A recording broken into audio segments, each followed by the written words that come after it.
variety program created by Rio Grande. Los Angeles County Sheriff's Office calling all cars. Attention all cars about cast 251 regarding a holdup. Be on the lookout for a suspect described as male American, 6 feet 4 inches. Weight about 150 pounds. This man believed to be wounded in the holdup in the state. That's all. Go we can clear.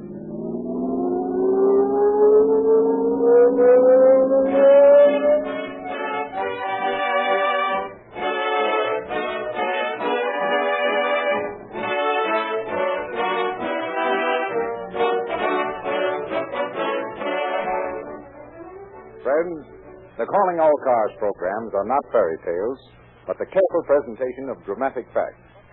We observed the same principle in telling the story of Rio Grande Cracked gasoline.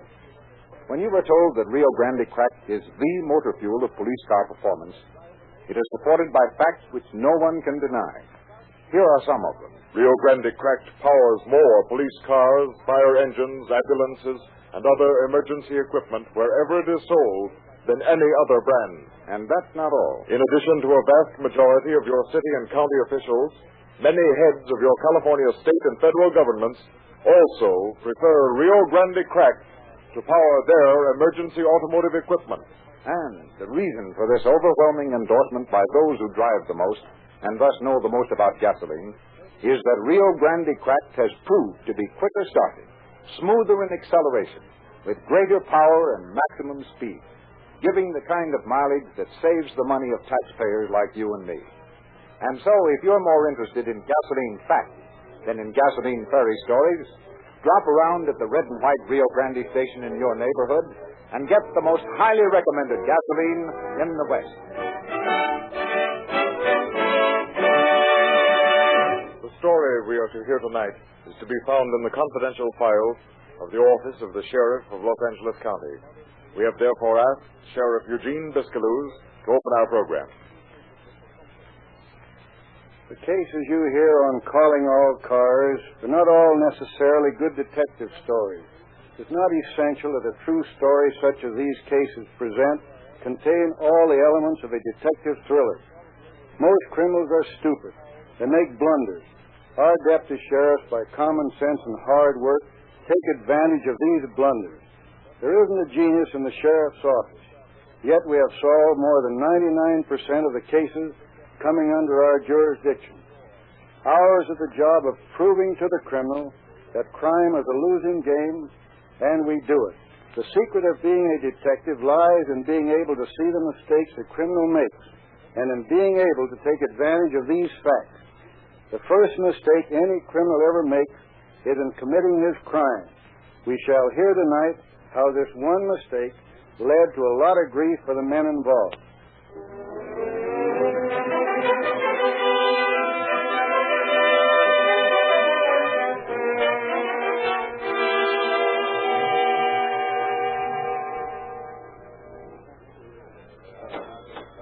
Hot dog payday again. Yeah, a lot of good that's going to do you. The way you throw your dough away, you won't have a cent by tomorrow night. Don't worry about me, Mr. Morganville. I don't see you driving to work in Rolls Royces. Yeah? Well, I'm not riding buses either, wise guy. You going to cash that check tonight? Yeah, and how? At Brooks? Sure. What's 15 cents in my young life? I don't mind paying a service charge. Well, come on, I'll drive you by. Guess I might as well cash my check tonight, too.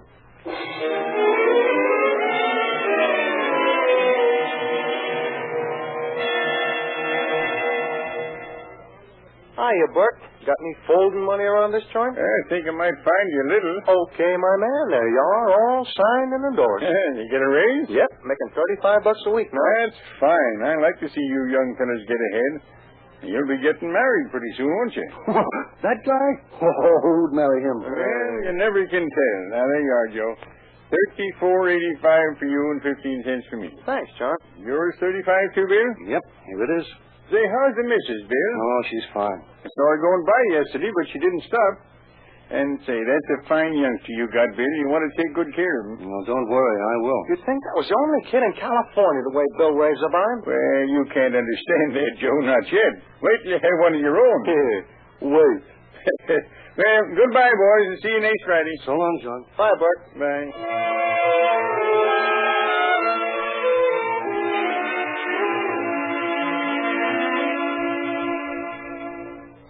Hey, is that clock right, Mary? Yes, sir. 7 o'clock, Mr. Burke. Would you like another cup of coffee? No, thanks. No, I think I've had enough. Got to start cutting down. Past 50, and I have to watch the old blood pressure now. Oh, I guess you do it, sir. That'll be 26 cents altogether. 26. Well, there you are, Mary. Thank you. You back for lunch, Mr. Burke? Maybe so. I don't know how busy I'll be yet. May have you bring my lunch over. Oh, be glad to. Bye. Bye, Mary.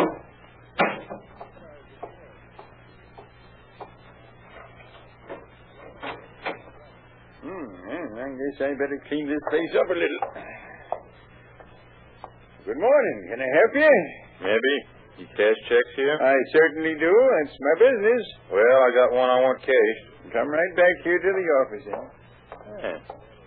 Nice place you got here. Yeah. Always keep this iron door locked? Most of the time. Keep right on going or I'll blast you. Hey, what is this? Never mind closing that door. Sit down. Everything okay, Fred? Yeah, come on in. Al's waiting in the car. He's getting nervous. Well, tell him to keep his shirt on. No, come on in. Help me. I said sit down, Mose.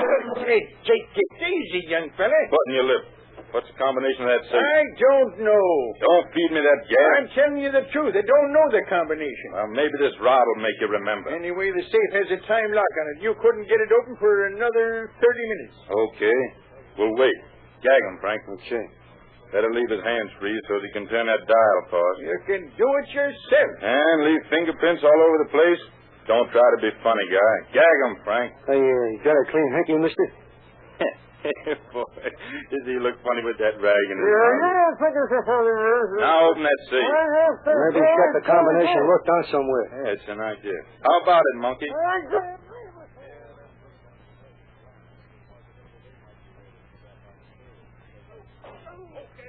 I'll finish it.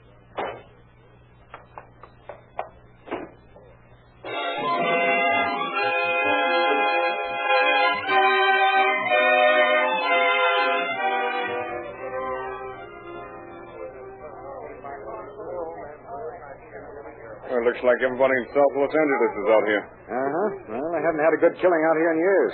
There's Welsh from the Huntington Park Station. Yeah, I see Armstrong's with him, too. Oh, Welsh. What's all the excitement out here? Hello, Killian. How are you, Mahoney? Hi. You know Armstrong? Yeah, hi. Two bodies, but which one's the bandit? The short guy. The other one's John Burke. He's a sort of banker around here. Cashes paychecks. Looks like the crook got it right through the heart. Yeah, we figured that Burke was sitting in this chair here. He must have fired over his shoulder, judging from the position of the bandit's body. You see, here's a bullet hole in Burke's right cheek. Evidently shot twice, though, because it's obvious that the shot in the top of the head is the one that killed him. That's right. That's why I figure he fired over his shoulder. The man he killed must have been to his left, and there must have been another fellow on the right. Yeah, there aren't any guns except this one that belonged to Burke. We found these 3 bullets. One evidently is the one that killed this hold-up man. This one we dug out of the wall over there. Must be the one that killed Burke. That's the way we figured it. Where'd the third one come from? We found it over there with that steel door. Looks like it's got blood on it. And Burke must have hit the other bandit, too. And that's what we think. That bird there has only one bullet wound in him, and since this bullet's bloody, stands to reason that the other man is hit, too. Are we sure there was another man? Yeah, pretty sure. The fellow who was just going into the cafe next door when all the shooting started told us that he saw a tall man run out of Burke's office here and that the man limped badly. Tall man, huh? Yeah, this fellow said the guy must have been 6 feet or more. Did he have a gun, or did this fellow notice? Yeah, had a gun in his hand. He piled into a car that was parked in front with another fellow at the wheel, and the car turned down the alley next door and beat it. You know, there's a bare possibility that this fellow here was a customer of Burke's. Sort of innocent bystander, huh? About that? No, not very likely. They found this roll of wire in his coat pocket and his rubber gloves and this heavy knife. Well, looks like they were about to tie Burke up. That's the way it looks to us. Now, here's a pillow slip that we found in the other pocket of his overcoat. The name of the apartment it came from is stitched into the hem there. Bavaria Apartments, 843 South Maple. Well, that ought to be a cinch to trace. Yeah. Well, we'll send this fellow in for a postmortem. Maybe his fingerprints will identify him. That's a good idea. We'll get Frank Gomper to run a ballistics test on these bullets and find out which one killed him. Meantime, I think we better take a look at the Bavaria Apartments.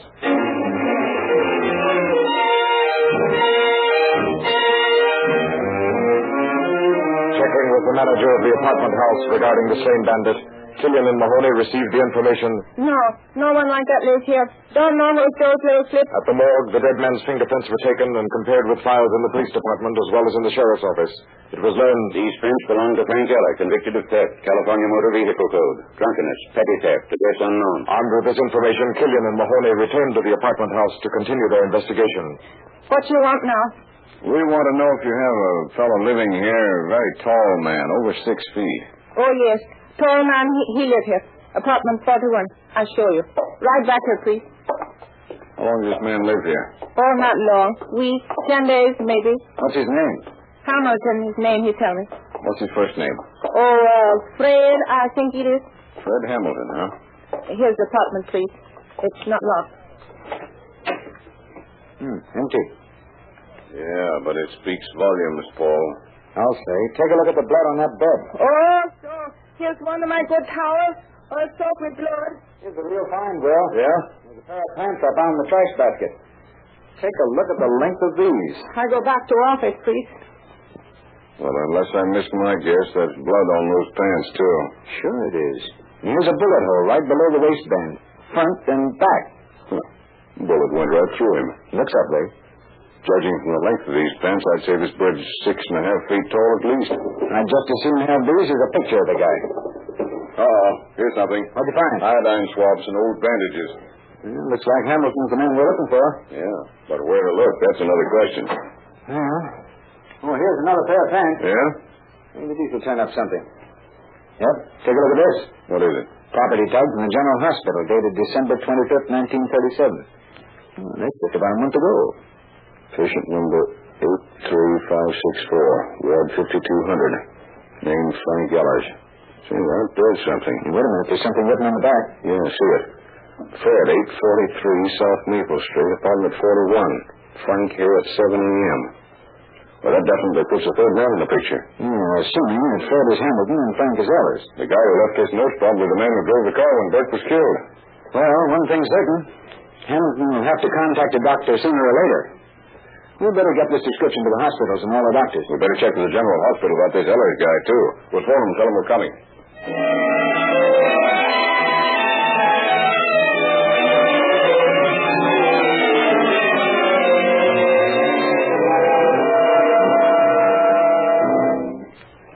We'd like to see the record on Frank Ellers, the man we phoned you about. Oh, sure. Here it is. Right here. Thank you. Patient suffering from bruises and contusions resulting from street fight, condition intoxicated. We couldn't get in the door from this patient. That is not a definite one. He gave East First Street as his residence, but no number. Do you have a record of visitors this man might have had? No, we haven't any record of that. Well, look, just for luck, let's find out if you ever had a patient in here named Fred Hamilton. Oh, that may be a bit difficult. We have our records bound according to years, and they're arranged alphabetically.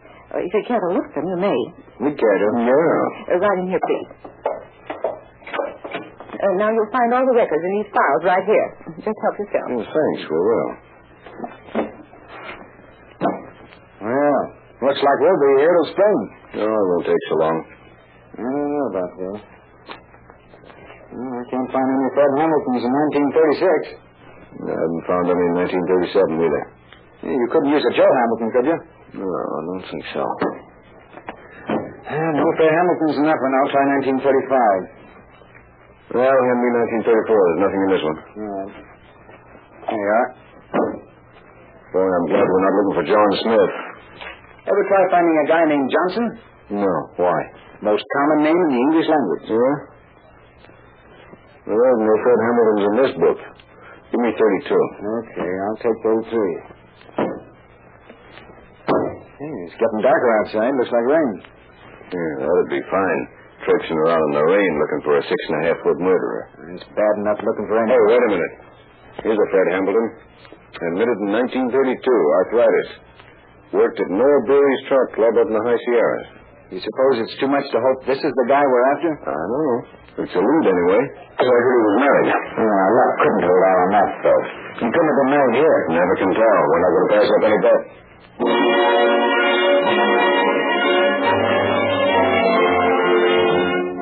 Once more began the long siege of checking musty records.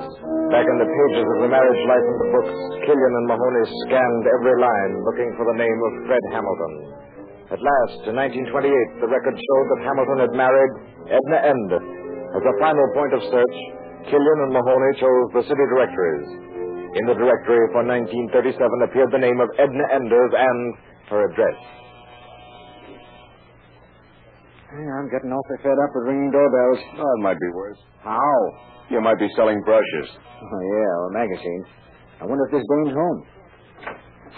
Yes? Oh, are you Mrs. Fred Hamilton? Well, who are you? Sheriff's deputies, Bureau of Investigation. My name's Killian. We're trying to locate a Mrs. Fred Hamilton. Her name was Enders before she married Hamilton. Come on in, please. Thank you. This is Deputy Mahoney, my partner. How do you do? Hi, ma'am. I'm the person you're looking for. Oh. However, I'm not Mrs. Hamilton. Fred and I have been divorced for some time. That's why I took back my own name. Are you married now? Yes, I've been married several months. Well, then you don't know where Hamilton is now, huh? No, I don't. May I ask why you're looking for him? We're pretty certain he killed a man. Oh, And you don't know where he is? no. If I did, I'd tell you. He's guilty. I hope you catch him, but I haven't seen him in months. Say, why don't you check with his mother and sister? They live here. I don't know where they do live, but his sister works downtown. I can give you the name of the firm, and you can contact her. Yeah, we'd appreciate it if you would. You don't have any pictures of Hamilton lying around, do you? No, but I have some negatives of old snapshots. You can have those if you want them. Say we do. Say, incidentally, Fred has two brothers in Texas. One's living at Olney, and the other lives at Abilene. Oh, you know their names? Well, I think Ed lives at Olney, and Charlie lives in Abilene. Ed and Charlie. Well, we'll have the Texas officers keep a watch on the brothers' homes. Maybe Fred will show up there. Oh, I almost forgot the negatives. Here they are. Thank you. We'll take care of them and get them back to you. Oh, you can keep them for all I care. Or throw them away. I don't care if I never see or hear from that man again.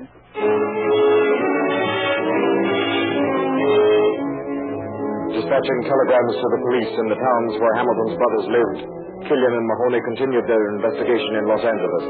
Next morning, Killian phoned Hamilton's sister. I hate to do this, but we've got to catch this monkey. The end justifies the means. That's the way I look at it. Hold it. This is Lydia Hamilton. Oh, Miss Hamilton, I hate to bother you at work, but I just got in from Abilene, and your brother Charlie told me to get in touch with Fred, but he didn't know where Fred was staying. Liar. Shut up. Well, that's fine. I wonder if I might take a run out and talk with you.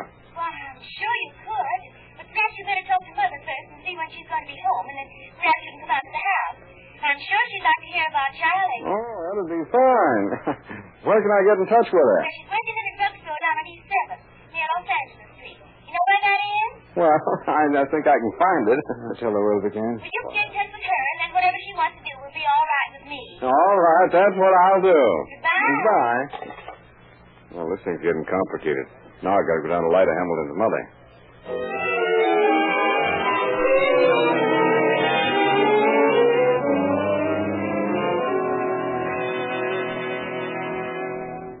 You fellas wait here in the car.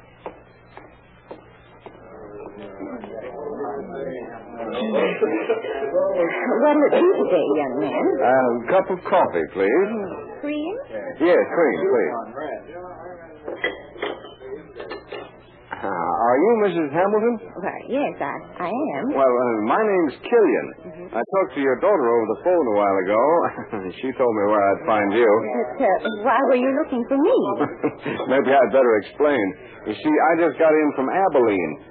I knew your son, Charlie. Oh, of course. How is Charlie? Why, he's swell. Oh. He wanted me to look you up when I got out here and say hello and all that sort of thing. I get off at 3. It's almost that time now. Why don't you wait and go out to the house with me? I'd like to have you meet my other boys, Fred and Lydia. Oh, is Fred living with you now? Why, yes. He's been staying with us 2 or 3 days now. Where? Of course, it's a small place and we're sort of crowded. But Fred hasn't been feeling well, and I wanted to have him where I could keep an eye on him. Yes, some boys are a trial to mothers. Oh, Fred's a good boy. Never been in any trouble at all. He drinks a little now and then, but nothing serious. Well, no, I wouldn't think you would, having a mother like you. Oh, well, I tried to do the best I knew how by the children. Oh, Charlie's a fine boy, don't you think? Oh, yes. Charlie's a swell guy. And I want you to meet Lydia, too. She's a fine girl. Oh, she's going to be married soon, though. Oh, that's so. And I just don't know what I'll do. Lydia and Fred have always been my babies, sort of. And when she leaves, well, I'll just kind of be lost, I reckon. Oh, but they're still Fred. Oh, well, you know how boys are. Always running around a lot. Of course, Fred's old enough to know what he's doing, but I always thought if Fred and Edna hadn't split up, things might have been different. Edna's a fine girl. Yes, I know. Oh, did you know Edna? Well, that is, I've heard about her. Yes. Well, she was a good wife to Fred, but he just couldn't seem to settle down. And then he got to drinking and running around with Frank Ellers and another fella I didn't like. But I haven't heard him mention Frank since he's been home this time. Maybe they sort of split up. I do hope so. Oh, yes, that'd be a good thing for Fred if he'd stay away from fellows like that. Well, I've got a lot of work to do before I get off. I want you to run out to the house and see us though real soon. Well, I'll do that. Mm-hmm. Oh, by the way, what's that address again? It's 226 Oxford Street, apartment 8. That's right. Mm-hmm. I better write that down this time. Well, we'd like to have you come out tonight if you're not busy. Well, perhaps I will. I have an appointment later this afternoon, but I'll get out there before it's too late. Well, we'll be expecting you. I know Fred will be glad to see you. Welch, you boys follow us. Well, a ticket. Sure. Got the address from her. Fred's been staying at her apartment for the past 3 days. Think she suspects anything? Not a chance. She wouldn't have given me the address if she had. She thinks I'm a friend of Charlie's. Gosh, I hated the light of that old lady. Well, Hamilton didn't hesitate to blow the top of Bert's head off. Yeah, I know. It's funny about mothers, how they love rats like that. That's what makes mothers so valuable.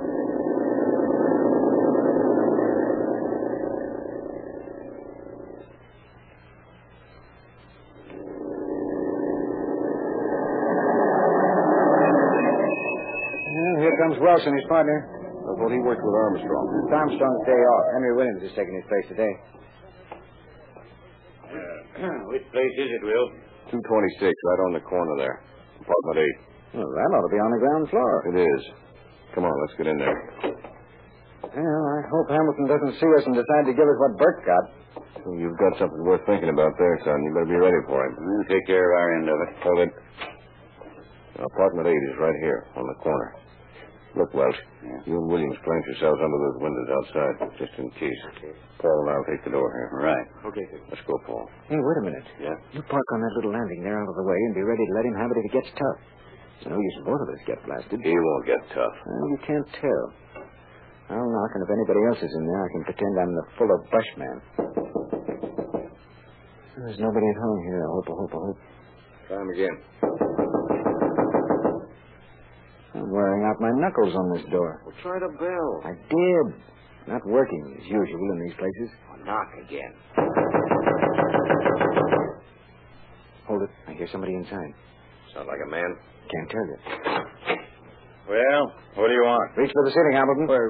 What is this? An arrest might be one name for it. You know what it is, Hamilton? Who are you, Mug? Sheriff's deputies. Okay, Welch. You and Williams can come in. We got him. Hey, now, look, fellas, you've got me all wrong. I haven't done anything. Maybe not. Come on, you can stop scratching the plaster off the ceiling now. That's the gangliest bird I ever saw. Get those trousers off, Hamilton. What for? Never mind, just do as you're told. Now what? Well, where'd you get that bullet wound? Oh, that ain't no bullet wound. It's... Yeah, we know. You don't have to tell us.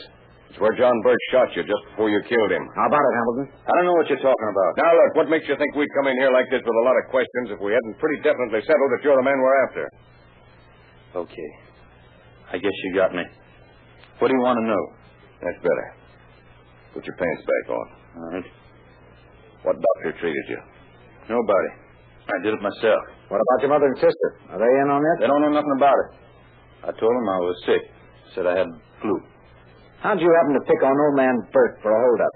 Well, about 4 days before the killer, Frank, he's the guy that got bumped off, he introduced me to a guy named Roberts, Al Roberts. Al said he knew a place where we could get our hands on a lot of cash easy. They wanted me to go on the job with them, and I did. Why? Oh, I don't know. I was broke, out of a job, didn't have anything particular to do, so I went along. Al stole a car and picked Frank and me up downtown and drove us out to this place on Slauson. Said the old guy that ran the place would be coming out of the little cafe next door pretty soon, and sure enough he did. What did you do then? Well, Al said Frank and me should follow him in and hold him up, and we did. Why did you kill him? We gagged him so he couldn't yell, but we didn't tie up his hands. He started shooting, and one shot hit me, so I shot back at him. But it didn't kill him. Then he shot Frank, so I just let him have it. Where'd you go then? Well, Al and me went to a place over on San Julian. What's wrong with your saps? Did you have to shoot up the whole neighborhood? That's a trap. You told us this guy was a cinch. It would have been if you boys didn't mix of white liver and you were shaking all over. Why don't you learn to handle around? Oh, save it. Get working on them bullet holes. You would have to get plugged on this job. Oh, go easy, you thick thing. Get down there. Don't be so yellow. I ain't hurting you. Look at the slug went clean through. Yeah, I'd have been a lot luckier if I'd have stayed out of that dump in the first place. Say, where's that pillow slip? What pillow slip? The one Frank had in his pocket to put the gas in. Well, it's still in his pocket, I guess. Why, what difference does it make? All the dim-witted saps. That pillow slip's got the name of yours and Frank's apartment on it. Hey, you're right. You'll trace it. Hey, where you going? I'm scrambling out of here. I ain't gonna take no rap for you, buds. I'm looking out for little Al. So long, sucker. Al, come back here. Al, you gotta help me. Al, come back here. You gotta help me. You gotta help me. Lousy rat ran out on me and left me laying there. Someday I'll get my hands on that guy, and when I do, his own mother won't know. Oh, hello, Mr. Killian. What? How do you do, Mrs. Hamilton? I see you found Freddie at home. Yes. My, it looks like you've all gotten acquainted. Oh, yes, we have, Miss Hamilton. Oh, but you're not leaving, are you? Well, Now, look, Mother, I'm going to run downtown with Killian and the boys for a little while. You won't mind, will you? Oh, of course not, son. Haven't I always told you to be more careful who you go out with? Yes, Mother. You won't let Fred drink too much tonight, will you, Mr. Killian? no, I don't think he'll drink too much tonight.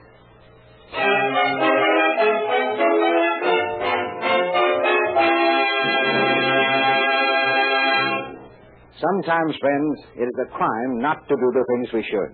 So don't neglect your car. Remember Rio Grande Cracked, the police car performance gasoline that is first in public service, and Real Lube, the newest and finest motor oil sold in the West. At your Rio Grande dealers tomorrow.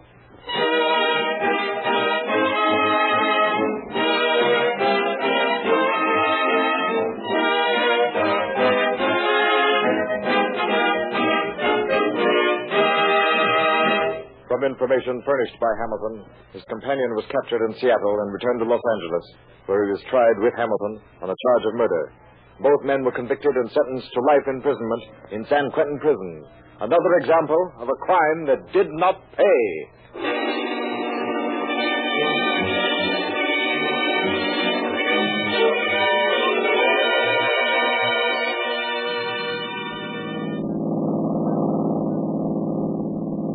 Los Angeles County Sheriff's Office calling all cars. Attention all cars to cancellate the broadcast 251 regarding a holdup. Suspects in this case are now in custody. That's all. Over you.